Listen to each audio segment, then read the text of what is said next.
الرحيم. السلام عليكم ورحمة الله وبركاته.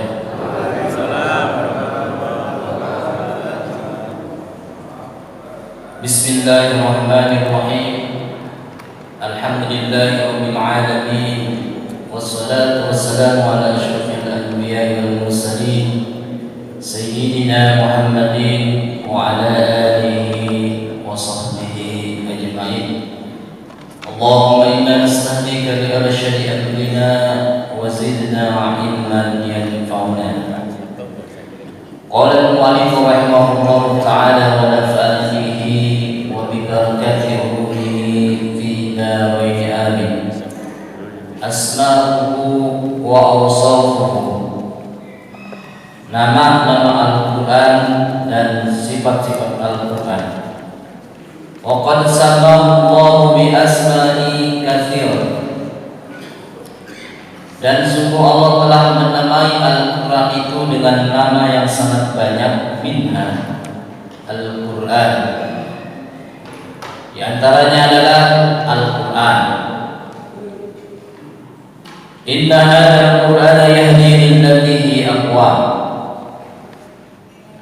Wal kitab, nama lain juga Al-Quran itu adalah kitab. Dan kadzalika kitabul la raiba fihi.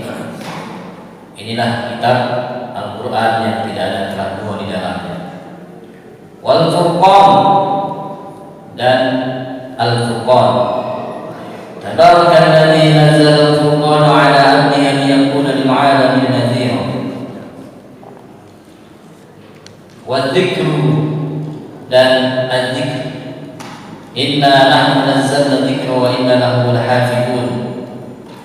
Wat-tanzilu, dan at-tanzil. Wa innahu latanzilu rabbil alamin.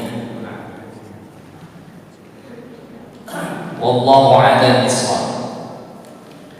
Bapak Ibu jamaah salat subuh Masjid Nurul Ittihad yang dirahmati Allah Subhanahu wa taala, bersyukur kita kepada Allah Subhanahu wa taala, pagi hari ini kita diberikan kekuatan oleh Allah Subhanahu wa taala bisa melangkahkan kaki kita ke masjid ini dalam rangka melaksanakan kewajiban kita untuk melaksanakan salat subuh, dan bersyukur kita masih diberi kesempatan untuk bisa duduk di majlis ilmu ini. Pagi hari ini kita akan melanjutkan pembahasan ulumul Quran. Pada kesempatan kali ini kita akan membahas tentang nama-nama Al-Quran dan sifat-sifatnya. Jadi dengan pembahasan ini bahwa bab 2, apa yang tercantum dalam kitab Mabahis fi Ulumul Quran ini berarti sudah khatam bab 2-nya. Pada bab pertama kita sudah membahas tentang perkembangan ulumul Quran. Kemudian bab kedua tentang Al-Quran dari segi namanya dan juga dari segi definisinya, dan juga sekarang perbedaannya dengan hadis qudsi dan hadis nabawi. Dan pada kesempatan kali ini kita membahas tentang nama dan sifat Al-Quran, sehingga pertemuan mendatang kita akan membahas tentang wahyu. Di dalam Ramadan ini, Mabahis fi Ulumul Quran, ada banyak disebutkan nama-nama Al-Quran.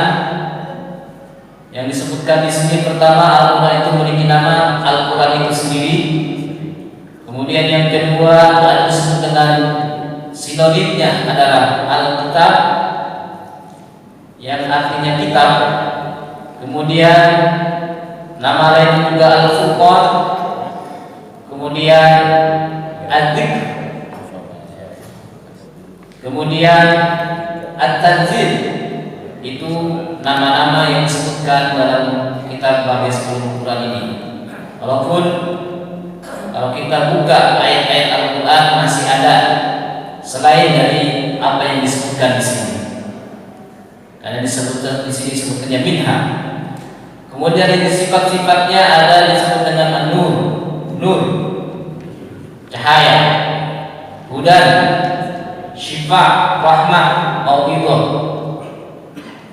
Kemudian mubarak, mubin, busyra, aziz, majid, bashir. Itulah nama-nama Al-Quran dan sifat-sifatnya. Ya, sedikit kita akan membahas pertama Al-Quran. Tentu ini sudah kita panjang lebarkan apa itu yang disebut dengan Al-Quran. Sinonimnya adalah Al-Kitab. Alkitab banyak disebutkan dalam ayat-ayat Al-Quran. Salah satunya di surah yang kedua, ayat kedua. Dzalikal kitab la raiba fihi.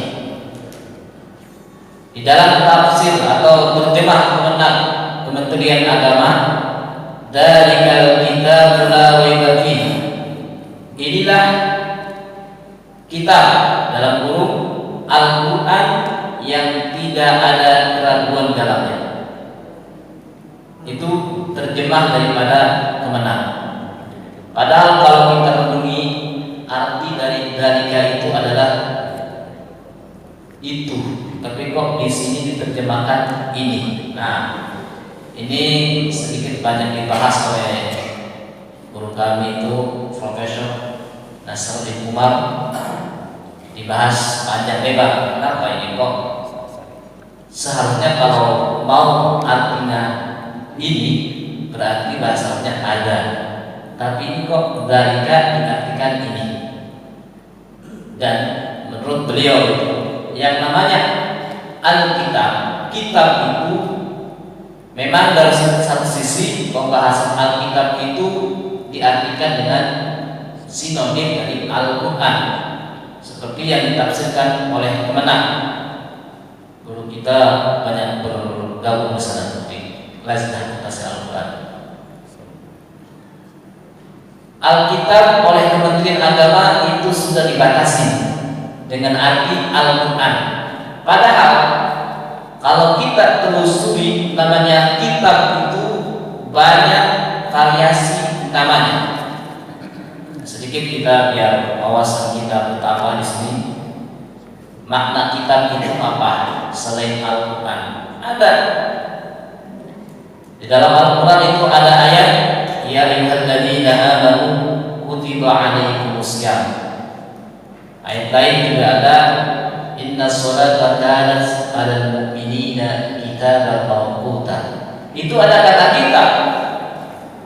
Kutiba, kitaban. Apa itu artinya di situ? Apakah itu kitab di situ diartikan dengan Al-Quran? Oh, ternyata tidak. Kitab yang ada di dalam ayat surat Al-Baqarah ayat 183 ya, itu artinya bukan kitab, bukan kitab secara buku berarti bukan, tapi di situ artinya kewajiban. Inna sholata kanat 'alal mu'minina kitaban mawquta. Sesungguhnya sholat bagi seorang mukmin adalah kitaban, artinya bukan kitab di situ, tapi kewajiban yang sudah ditentukan waktunya. Itu makna Alkitab. Kemudian ada juga dalam ayat lain, Faktu bi kitabin wa in kuntum fi raibin mimma nazzalna 'ala 'abdina faktu bi kitabin. Itu bi kitabin di situ artinya bukan kitab, tapi ada juga ulama yang memaknai kitab itu adalah hujah. Ikrimah juga mengartikan kitab itu artinya bukan hanya Al-Quran, tapi kita ketahui bahwa ada Injil, kemudian ada Taurat, ada Zabur, itu juga kitab. Ibnu Katsir lebih mendefinisikan Alkitab itu maknanya lebih spesifik, adalah wahyu yang diturunkan di Mekah. Berarti kalau di Madinah itu bukan kitab, itu Ibnu Katsir. Tapi yang menarik di sini apa yang diungkapkan oleh Ibnu Arabi. seorang ulama teosofi tasawufnya tinggi beliau, Ibnu Arabi itu ahli tafsir juga, dan beliau juga punya tafsir. Tafsir itu lebih kepada tafsir tisari, tafsir tisar, bukan hanya dari segi hukum, bukan hanya dari segi akidah, tapi dia tisari. Ini menarik. Kitab, mengartikan kitab itu, kenapa di situ pakai dariga, bukan ada. Artinya ini,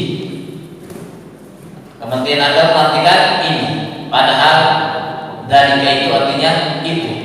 Sehingga ada yang memaknai dariga kita bahwa artinya itu itulah Al-Quran. Itu jauh. Berarti apa yang tertulis dalam Lauhil Mahfuz itu juga namanya kitab. Nah, sehingga menarik, kata Ibnu Arabi memaknai Alkitab di sini tidak hanya sebatas kepada Al-Quran, tidak hanya sebatas kepada buku-buku Taurat, Injil dan sebagainya, tapi lebih dalam lagi mengartikan Alkitab ini adalah apa-apa yang ada di jagat raya ini. Ceritanya begini. Jadi Allah itu ketika ingin menciptakan alam raya ini tidak perlu repot-repot satu-satu menciptakan, gitu kata Ibnu Arabi. Sehingga cukup Allah menciptakan nun satu, wal qalami wa ma yasturun. Kita perhatikan dulu. Nun itu ibaratnya wadah tinta. Nun kan ada titiknya ya. Tintanya itu titiknya itu, ini wadahnya. Nun kan. Kemudian ada wadahnya. Kita kalau ada nun kan pakai ini ya, pakai kertas gitu ya. Wal qalami, kolam, pena. Kemudian wama yasturun, apa-apa yang dituliskan. Penanya ada nih, itunya, tintanya, serta wadahnya nun. Wal qalami, kemudian kolamnya, wama yasturun, kertasnya juga ada. Jadi itulah yang mula-mula Allah ciptakan. Nun wal qalami wama yasturun. Kita kolam, kemudian dituliskan. Tulisnya itu enggak banyak, cuma satu. Tadi kan titik satu doang nunnya. Nun satu titik, kemudian dibubuhkan. Jadilah titik itu alam semesta. Itu kata Ibnu Arabi. Sehingga titik itu oleh para tafsir yang lain atau para ilmu astronomi disebut dengan yang namanya gumpalan ad-dukhan. Titik itu ad-dukhan. Kemudian ad-dukhan itu diteorikan oleh Big Bang. Ada yang pernah PhD kan? Big Bang, bahwa alam semesta itu, alam awal itu satu gumpalan titik. Tapi titiknya seperti apa itu? Itulah yang dituliskan oleh Nun wal qalami wa ma yasturun. Kemudian titik yang satu tadi itu akhirnya meledak. Meledak itu menjadi galaksi-galaksi yang begitu banyak. Nah, itulah awalnya dari Nun tadi. Sehingga pecahan semua itu, mulai dari tulisan Nun tadi, kemudian ditaruh di dalam kertas, artinya itu jagat raya ini kemudian pecah. Semua itu sampai saat ini itu ada tertulis di dalam Lauhil Mahfuz. Itulah semuanya namanya disebut kitab. Kemudian jagat raya itu kan pecah. Awalam yaral ladzina kafaru anna as-samawati wal arda kanata ratqan fafataqnahuma. Jelas ayatnya. Tidaklah engkau ketahui wahai orang kafir bahwa sesungguhnya langit bumi awalnya itu satu titik tadi. Kemudian Fafatahna pecah semuanya itu jadi jagat raya dengan galaksi-galaksi Bima Sakti. Nah, lalu bagaimana dengan kita memahami dengan ayat khalaqas samawati sab'a tibaqa, 7 langit. Bagaimana itu mengartikannya? Apakah 7 langit itu yang dimaksud dengan bertingkat-tingkat, tingkat 1, tingkat 2, tingkat sampai 7 langit itu? Apakah seperti itu? Teori lama mengatakan memang seperti itu, 7 tingkat. Tapi ternyata teori baru itu seperti yang diungkapkan oleh astronom guru besar ITB Thomas Jamaluddin, dosen kami. Beliau mengatakan bahwa sab'a samawati tibaqa itu maksudnya bukan 7 lapis kayak UMPP, bukan. Tapi karena alam semesta itu saking banyaknya tadi, dari satu titik kemudian titik itu pecah menjadi berbagai macam galaksi. Kita ada di galaksi Bima Sakti namanya. Satu galaksi itu hanya satu titik kecil, dan di sekitarnya itu banyak sekali langit-langit yang lainnya, benda-benda langit yang lainnya. Termasuk kita namanya galaksi Bima Sakti, dan di galaksi Bima Sakti itu ada bumi, ada matahari. Itu hanya satu titik dari jagat raya yang ada diciptakan oleh Allah itu, yang terjadi nun wal qalam wa ma yasturun. Teori baru kata Thomas Jamaluddin itu yang masuk sab'a tibaqa itu 7 lapis langit itu bukan berarti 7 tingkat. Tapi kata 7 itu dalam bahasa Arab itu menunjukkan banyak. Menunjukkan banyak. Walau annama fil ardi aqlam wal bahri yamuddu sab'a. Maka itu dalam surat Luqman seperti itu. Andai pepohonan dijadikan sebagai pena, kemudian lautan dijadikan sebagai tintanya untuk menuliskan kalimat Allah, maka engkau tidak akan mampu untuk menuliskannya. Itu kan kata sab'a. 7 ditambah lagi 7 tak terhingga jadinya. Jadi dalam bahasa Arab itu kalau ada angka 7 itu artinya menunjukkan banyak. Banyak yang menunjukkan kita tua 7 kali putaran. Hari-hari berapa harinya? 7 juga. Putar lagi akhirnya enggak terhingga. Makanya ada orang tahlilan bisa 7 hari ya. Itu bukan berarti pengennya 7 doang.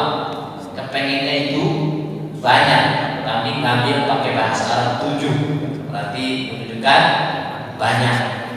Jadi dengan 7 itu hitungan tak terhingga dalam bahasa Arab seperti itu. Itu sab'a tibaqa, 7 lapis langit. Akhirnya maksudnya itu bukan 7 lapis, berarti yang maksud adalah 7 lapis itu saking banyaknya alam semesta yang kalau kita hitung manusia tidak mampu untuk menghitungnya. Jangankan galaksi yang ada semuanya, galaksi Bima Sakti saja, satu saja, kalau kita hitung apa yang ada di dalamnya itu tak mampu kita untuk menghitungnya. Planet-planet begitu banyak, itu satu galaksi saja. Bagaimana dengan galaksi-galaksi yang lainnya? Dan dalam teori baru itu, yang namanya ledakan itu mengembang. Inna dan musibun mengembang ya, kayak balon gitu ya. Awalnya kecil, kemudian kita tiup menjadi gede. Antara satu titik dengan titik yang lebih besar. Kalau kayak kita bikin roti, awalnya kecil, kemudian oven untuk menjadi besar kan. Kue kismir itu kan titik satu dengan titik lainnya makin menjauh. Itulah bumi. Alam semesta itu dalam teori seperti itu. Makin menjauh. Awalnya dekat, kemudian menjauh. Dulu juga katanya seperti itu. Nah, namanya Pulau Sumatera dan Pulau Jawa itu besar, tapi makin besar. Benua Eropa, benua Afrika itu awalnya satu, besar. Cuma karena perhitungan itu dalam waktu yang cukup lama, kalau kita hidupnya hanya sebatas 70 tahun itu nggak ketahuan. Ratusan sampai ribuan tahun. pembesaran itu. Nah, ketika alam semesta itu mau besar, kayak balon ya, balon kita tiup makin besar, nanti pada ujungnya itu yang namanya alam semesta akan kembali meledak kembali, digulung lagi. Idza syamsu kuwirat wa idza nujum kadar. Ini lagi. Nah, itulah namanya usia bumi, usia alam jagat raya ini habis, yang disebut dengan hari kiamat. Nah, itulah fenomena alam semesta. Sehingga kata Ibnu Arabi, tadi itu wal qalami wa ma yasturun, itu adalah yang dimaksud dengan Alkitab. Semua yang ada di jagat raya ini tertuliskan di Lauhul Mahfuz, itulah kitab. Dan manifestasinya yang ada sekarang kita lihat alam semesta ini, itulah kita. Kita itu sebagai seseorang itu harus bisa membaca kitab. Kitab bukan berarti kita lembaran-lembaran seperti ini. Memang kalau kita membaca kitab ini, kita tulis-tulis seperti ini, itu banyak orang yang jadi doktor, bahkan kalau dia bisa mengumpulkan tridharma kampus, pengabdian, penulisan, pengajaran, jadi profesor, begitu ya Prof ya. Kalau saya jauh, kalau mampu mengumpulkan istilahnya, pengabdian yang bagus, penulisannya, pengajaran yang bagus, 3 tridharma kampus, nanti dia dikukuhkan sebagai guru besar, namanya profesor. Tapi sekarang karena profesor itu banyak nulis jurnal yang terindeks Scopus, masih muda-muda juga banyak yang sudah jadi profesor. Ya, kembali kita. Jadi yang maksud kitab itu bukan hanya sekedar kitab Al-Quran, bukan hanya Injil, bukan hanya kitab-kitab tulisan seperti kitab Mabaizul Quran, itu juga kitab dalam arti sempit. Dalam arti luas kata Ibnu Arabi, yang namanya kitab itu apa saja yang ada di jagat raya ini, itu adalah kitab. Kita harus baca. Orang-orang dulu itu cerdas membaca kitab, walaupun dia sekolah tidak lulus SD aja nggak lulus, apalagi SMA, apalagi doktor, apalagi profesor, enggak. Tapi mereka sangat piawai dalam membaca kitab alam semesta ini. Contoh, orang itu kalau mau gali sumur itu ya, mereka dicium tanahnya, kemudian ini diinjek-injek di tanah, dia tahu itu ini di sini banyak air. Iya, saya juga bingung. Saya sudah S3, Prof juga bingung tahu itu. Itu saya sudah S3 bingung. Itu bagaimana cara melihatnya? Dari atas kok bisa tahu kalau di bawah banyak air? Itu luar biasa. Jadi orang-orang itu dia membacanya seperti itu, membaca kitabnya. Bahkan dulu kata Prof Nasrul Umar itu di IPB itu, IPB ada kiriman bibit kacang kedelai dari Amerika. Kemudian dibawa ke IPB, ditanam di mana nih? Ada satu orang guru besar, profesor, ada seorang pak tani yang sudah tua, dan dia sebagai penanam kacang kedelai. Diadu argumentasinya. Kata Prof, ini karena kacang ini dari Amerika, kalau kita tanam di Indonesia, yang mana Indonesia ini adalah subur negaranya, tanahnya subur, kita tanam di sini, pasti ini tumbuh, asalkan pupuknya bagus. Yang penting pupuk, itu kata profesor. Dia kan baca buku kayak gini ya. Teori. Yang penting pupuknya banyak, pasti ini kacang kedelai ini kan tumbuh menjadi bagus. Begitu kata profesor. Kata yang satu lagi, kata Pak Tani tua itu, enggak begitu dia. Teorinya dia ambil tanah yang mau ditanam kacang kedelai, diambil, dicium ke tanah, kemudian kedelainya dia cium juga. Kata beliau, percuma kita tanam di sini, nggak cocok ini. Kata Prof, ya yang kendalikan mahasiswa itu kan profesor. Katanya apa guna dia, kan? Akhirnya kata profesor, udah tanamannya pasti bagus nih, pohonnya pasti bagus, pasti tumbuh dengan indah. Pak Tani, silakan aja kalau nggak percaya sama saya. Akhirnya mahasiswa ya karena pengen nilai ikut profesor. Ini Pak Tani ini hanya dijadikan sebagai pembanding saja. Ditanamlah kedelai di tempat yang sudah ditentukan. Betul, kasih pupuk tumbuh itu kedelai itu dengan bagusnya, hijau, pupuknya bagus. Tapi setelah sekian bulan kok nggak berbuah-buah? Kan yang dimaksudkan ini menanam kacang kedelai kan untuk menghasilkan buah. Dengan sekian lama itu berbulan-bulan itu kedelai kok nggak berbuah-buah? Pak Tani bilang, apa saya bilang? Ini nggak cocok, percuma kita habis-habisin waktu nanam di sini. Ujung-ujungnya nggak ada buahnya. Itu kata Pak Tani. Profesor, ya dia teori. Prakteknya ya Pak Tani memberitahu. Dia kan dengan argumentasinya dengan menunjukkan buku yang begitu banyak, buku kayak gini. Kalau Pak Tani nggak banyak buku dia buktinya hanya apa? Mencium tanah, mencium kedelai. Nggak cocok kalau di sini. Profesor yang begitu banyak bukunya, wah ternyata kalah sama petani itu. Nah di sini maksudnya ya banyak sekarang yang orang membanggakan dengan gelar yang cukup tinggi, yaitu peserta Nasaruddin Umar itu.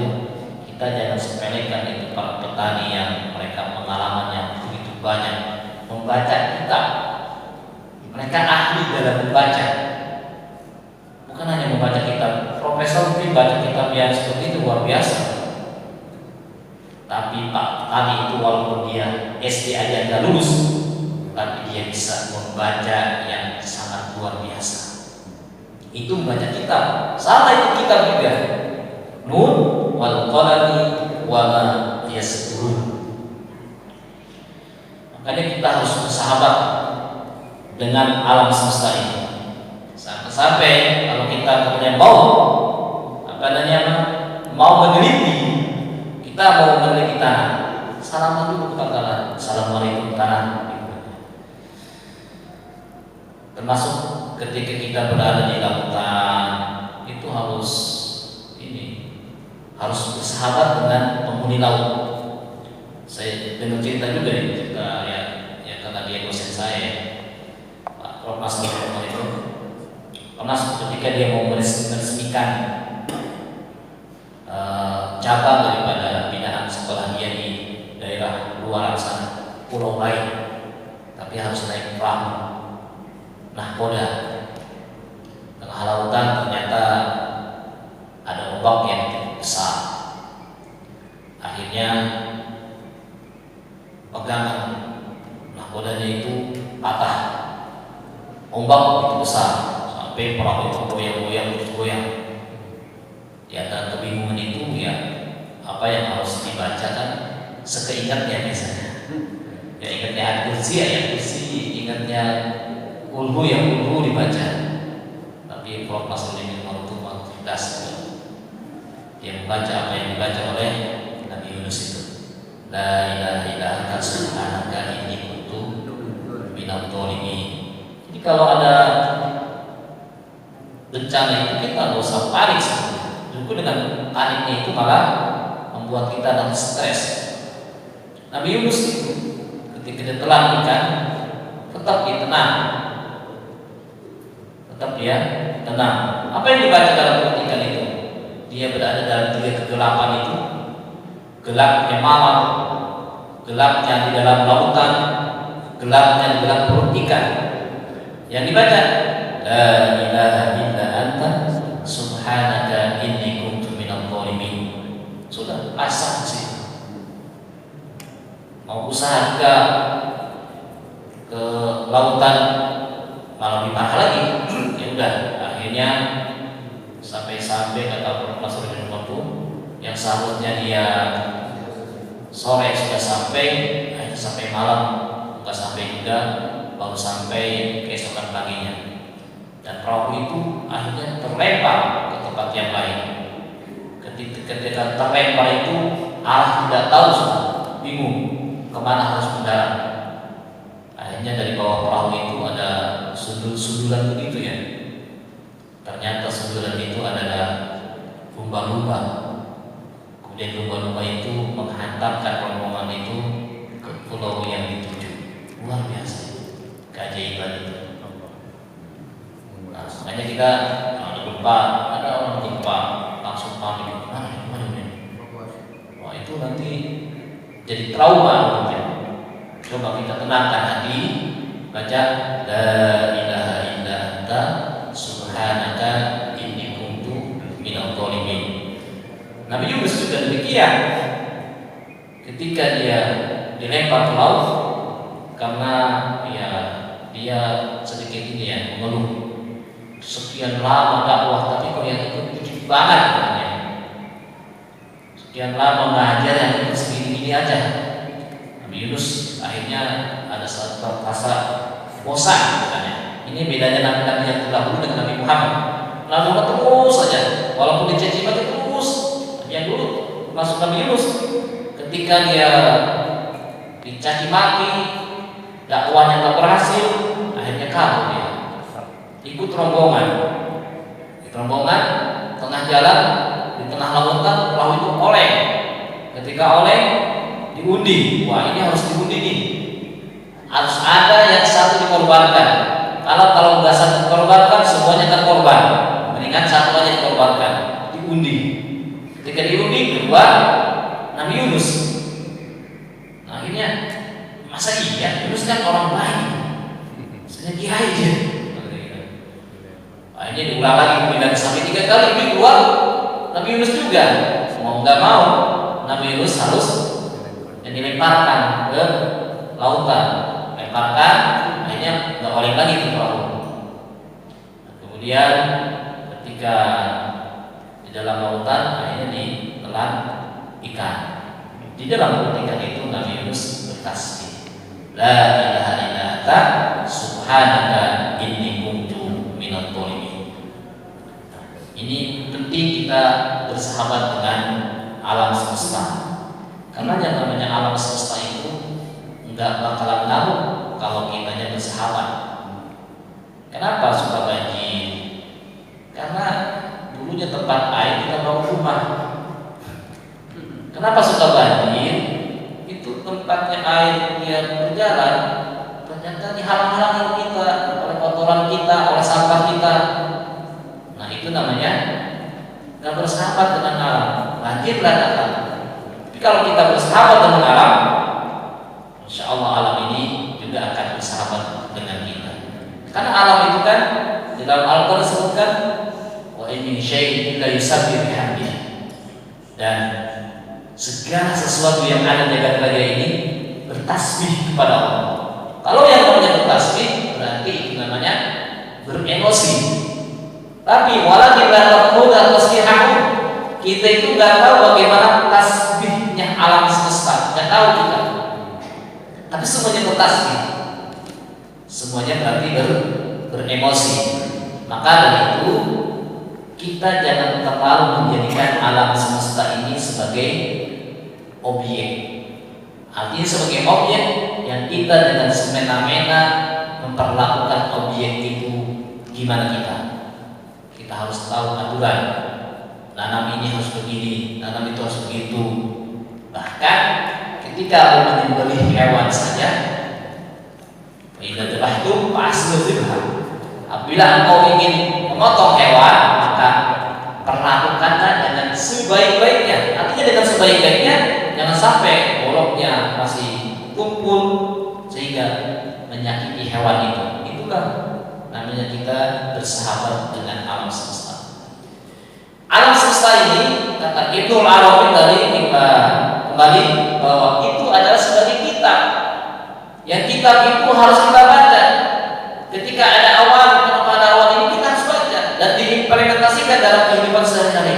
Ada awan, tidak begitu saja kita nyantai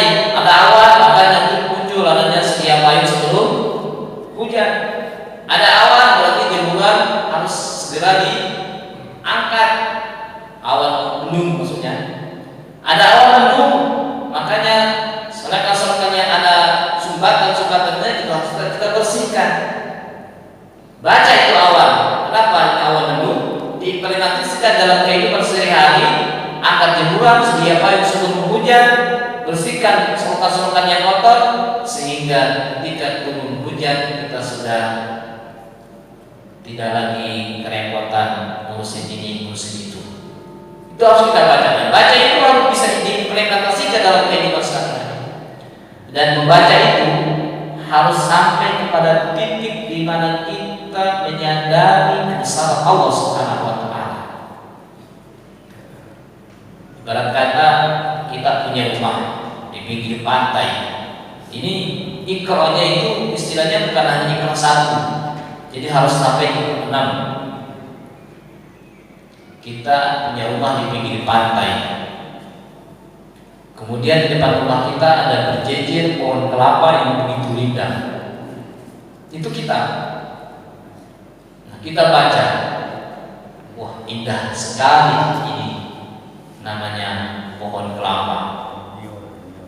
Ada angin, kemudian sangat begitu indah dipoto di depan pantai, itu begitu indah. Nah, kalau kita melihat kita itu hanya sekedar dari sisi keindahannya saja, berarti itu baru ikrar 1. Kalau ada orang yang membaca Al-Quran, kita tersipu-sipu dengan keindahan nampaknya, bacaannya pakai bayat hijau sehingga setelah dia selesai panjang ayatnya baru dia bersorak-sorak Allah, sorak-sorak doa di ayat 3. Karena mendengar keindahan yang dilakukan oleh kaum itu, berarti itu namanya kita membacanya baru ikrar 1. Tapi kalau sudah sampai ikrar 2, ketika kita melihat pohon kelapa yang begitu indah, kemudian dia baca, oh indah sekali pohon kelapa. Ternyata dari ujung sampai bawah pohon kelapa, daunnya bisa dijadikan sebagai ini apa namanya? Ketupat. Kemudian ranting yang kecilnya juga sebagai lidi. Apalagi kelapanya, dari cangkangnya, batoknya, isinya, airnya, semua bermanfaat. Pohonnya juga, akarnya, bahkan kalau lebaran kita suka makan akar kelapa, tapi bukan itu, akar kelapa. Nah, berarti kalau sudah kita menghayati manfaat yang terjadi, yang bisa kita ambil dari pohon kelapa itu, artinya kita kalau kita membaca Al-Quran itu, kita sudah bisa memaknai ini. Alhamdulillah ini maknanya ini.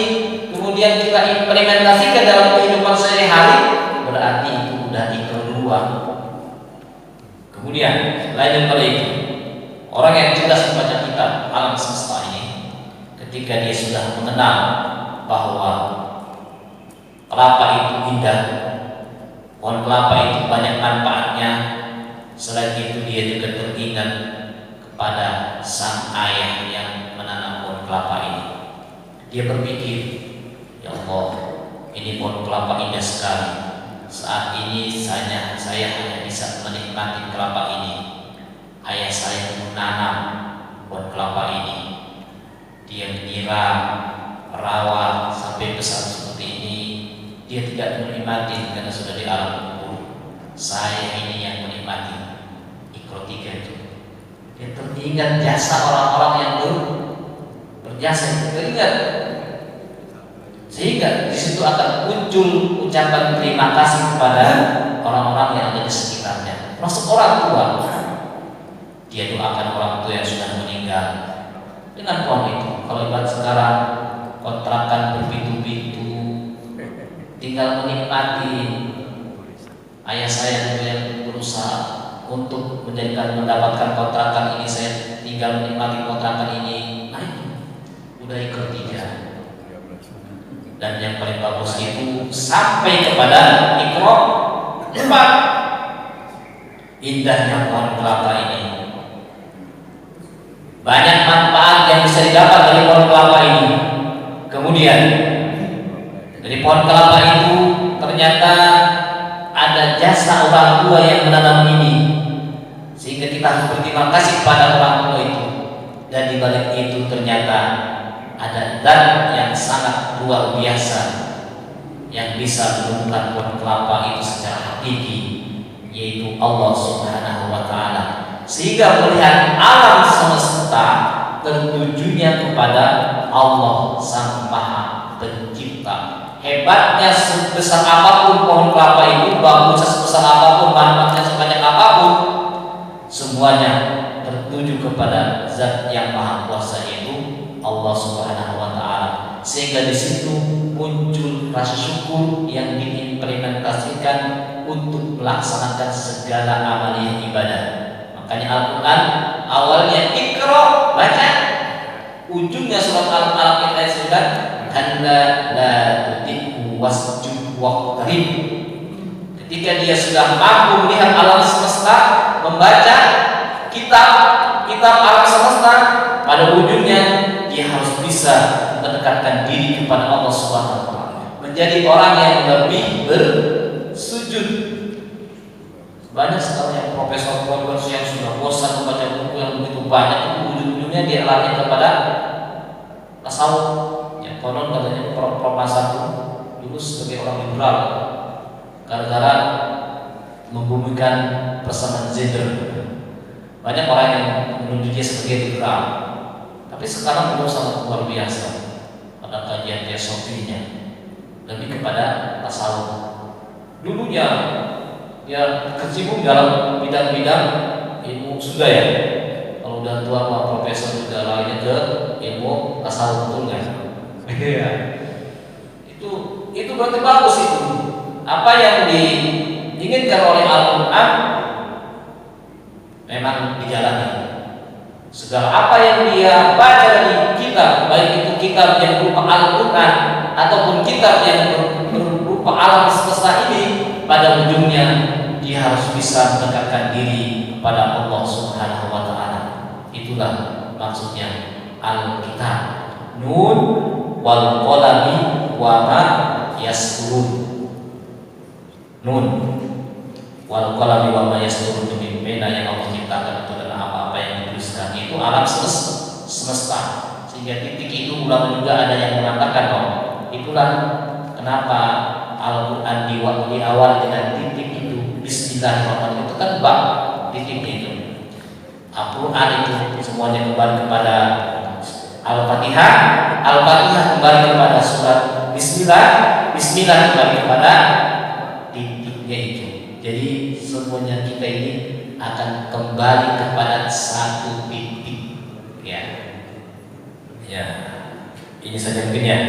Sudah jam 5:30. Saya pernah belajar ilmu neuroscience. Kalau kita ngajarin anak TK itu usianya 5 tahun, konsentrasinya cukup 5 tahun. Kalau ngajarin mahasiswa usianya 20 tahun, ya konsentrasinya cukup 20 menit. Kalau ngajarin anak SD usia 10 tahun, konsentrasinya cukup 10 menit. Di luar itu biasanya goyang-goyang. Saya ini ngajarin anak, bukan anak ya, orang yang usianya lebih 60 tahun. Berarti kalau lebih dari 1 jam nanti goyang-goyang. Ini saya tahu itu ya, sedikit ya. Jadi karena sudah lebih dari 40 menit ya, jadi sampai di sini aja. Mudah-mudahan kita terus diberikan umur panjang, sehat walafiat, sehingga kita terus kalau ilmi, dan pada ujungnya kita lebih bisa mendekatkan diri kita kepada Allah Subhanahu wa Ta'ala dengan bersujud, sholat dan sholat. Lebih kurangnya kita tutup dengan doa kafaratul majlis dengan doa alhamdulillah.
لله حق يوافق ويكافئ المزيد والحمد